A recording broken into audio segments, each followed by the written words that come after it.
NCIC, I want to strongly, without and reservation, to condemn the statement of former and second Deputy President of the Republic of Kenya, Rigathi Gachagua. Those remarks were very unfortunate. It was inciting to the public, saying that if elections are rigged, the 207-208 will look like a Christmas party. That was too low of the leader who has held the second most powerful office. And we should be responsible as leaders. We should be careful in what we say this country. That's why when you go to Rwanda and you are a prolific journalist and maverick journalist who has covered media for some time now, that's why when you go to Rwanda, when you make some comments, you are prosecuted immediately. Because the unity, stability and cohesiveness of this country, we must protect, Trevor. We must protect as a country. We cannot, as leaders, if we can make reckless remarks as such as that, what are we headed as a country? And therefore, I want to ask the NCIC, although they came a bit late, that no one is above the law. The debate over President William Ruto's protest in the 2027 general election took a center stage during the morning breakfast daybreak show on Citizen TV, where Senators Samson Cherargei and Joy Youth express sharp but contrasting views on the current political landscape and the future of Kenya's leadership.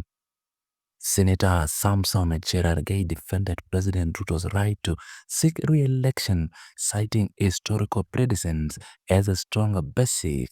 It noted that Kenya's past President Jomo Kenyatta, Daniel Toroitich Arap Moi, Mwai Kibaki, and Uhuru Kenyatta all served 2 terms or more, urging that Ruto should be no exception. For Cherargei, these continued allies not only with political tradition but also with what he described as the head of state impressive performance record over the past 2.5 years. According to Cherargei, President Ruto has delivered on several key pledges made during the 2022 campaign.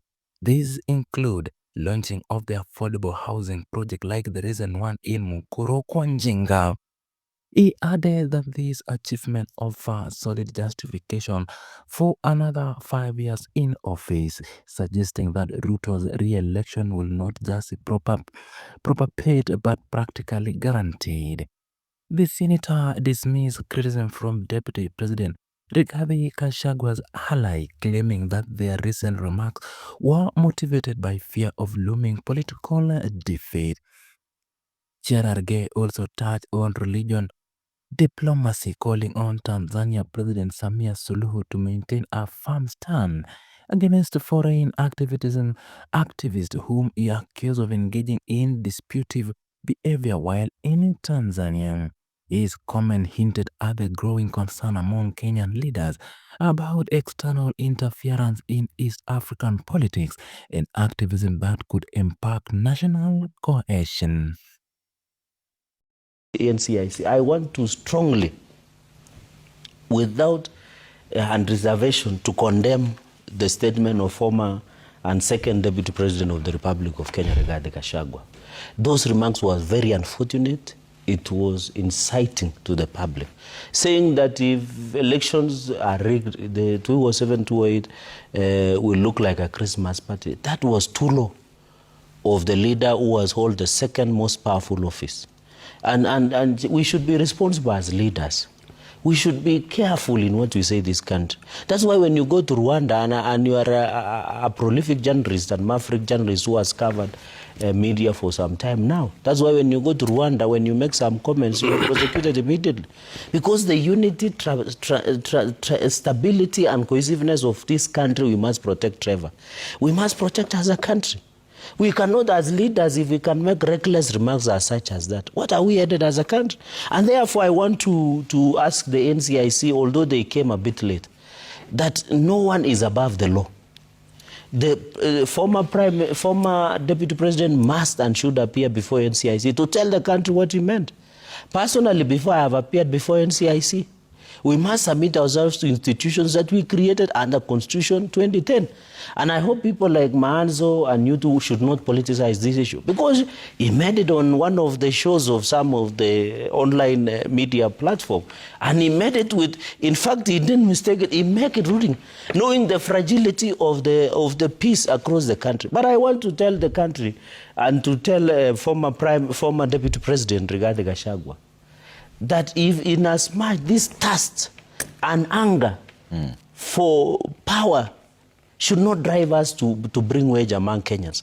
And we have said, and President William Ruto has said, no Kenyan, even one, will go against another Kenya on account of an election. These guys have sensed a defeat.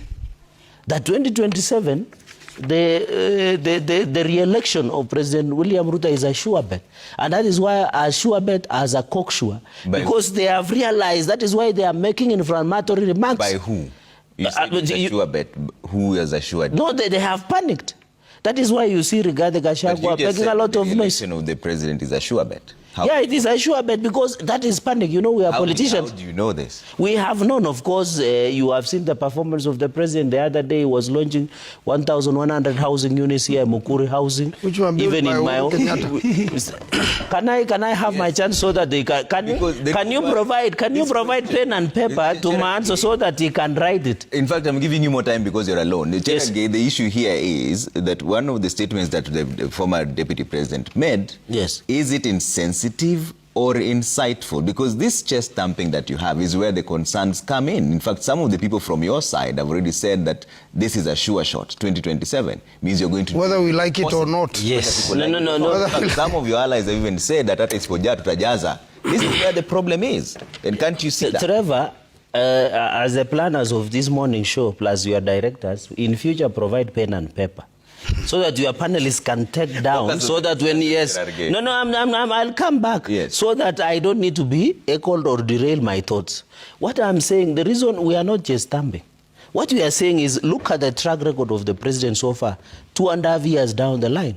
There is a lot that he has achieved for this country that we are sure. Very poorly. Let him finish. Why he will never finish. Cherargei will never finish. It's 2 against 1. He will never finish. If you had told me that they would be heckling, I would not have turned up for this show. It's 2 against 1 because yes. And that is why Kalonzo will never be the president of this country. Because if this is the quality of advisors, you can imagine how low we will sink. Focus on the discussion. Let me focus, and that is why you need to protect me so that I give you lethal points. What I'm saying, Trevor, is very simple.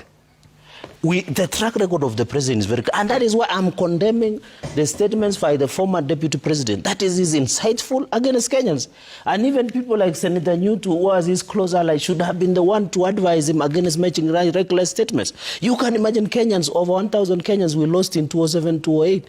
Many Kenyans, this matters ended in ICC. Many Kenyans were uprooted or deported from their homes. We should be bringing cohesiveness. I wish you would have criticize the president based on the track record of performance. Question the housing program. Question the issue of university funding model. But it looks like this should be condemned, and I want to urge NCIC to crack down on any other leaders who are including leaders even on our political divide. Including Cherargei. If there are comments that Cherargei has made, like the one that made this morning, that has bring insightful to the nation, the NCIC should not fear nobody. And that is why we are saying there is no one above the law, including Cherargei. All right.